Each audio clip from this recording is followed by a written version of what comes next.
He was the king of pop, a global icon, the moonwalker who changed music forever. But beneath the glove, the fame, the electrifying lights, lived a man whose cries were barely heard.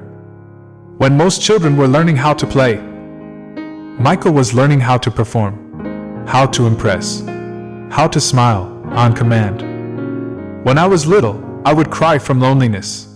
I would sit in my room and cry. It's like something is missing. By age 5, the world was already clapping, but no one noticed the silence that followed once the curtains fell. He was everyone's star, but no one's son.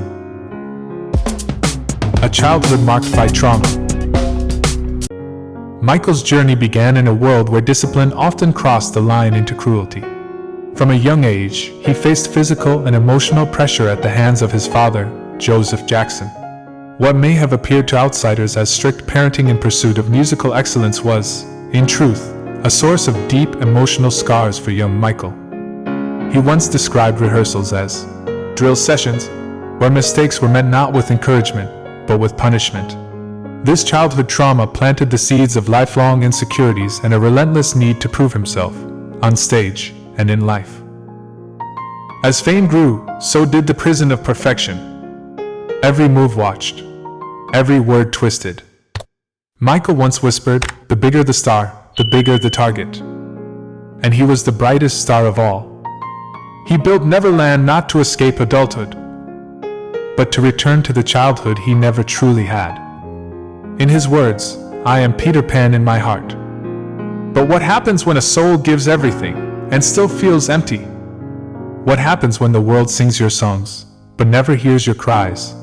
A body at war with itself. As he aged, Michael was forced to battle not only the public but his own body. He suffered from vitiligo, a skin condition that caused his pigmentation to change.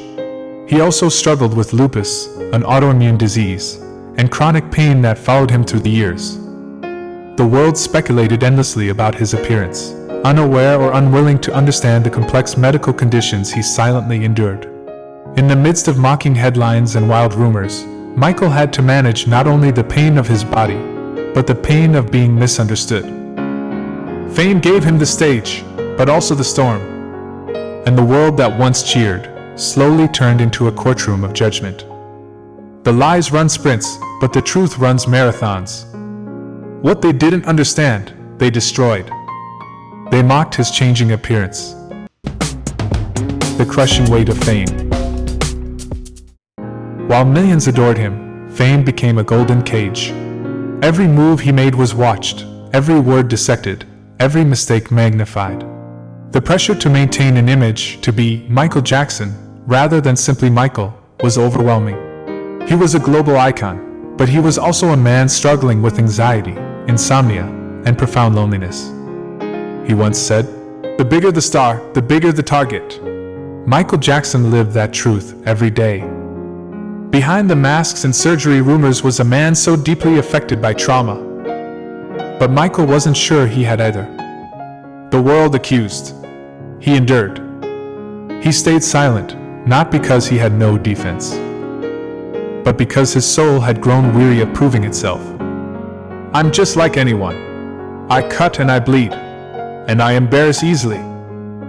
To the world, he was magic. But magic often comes from pain. And in Michael's case, the pain was profound. How strange that the man who gave so much love to the world often felt unloved by it. The strain of personal relationships. Though surrounded by crowds, Michael often felt alone.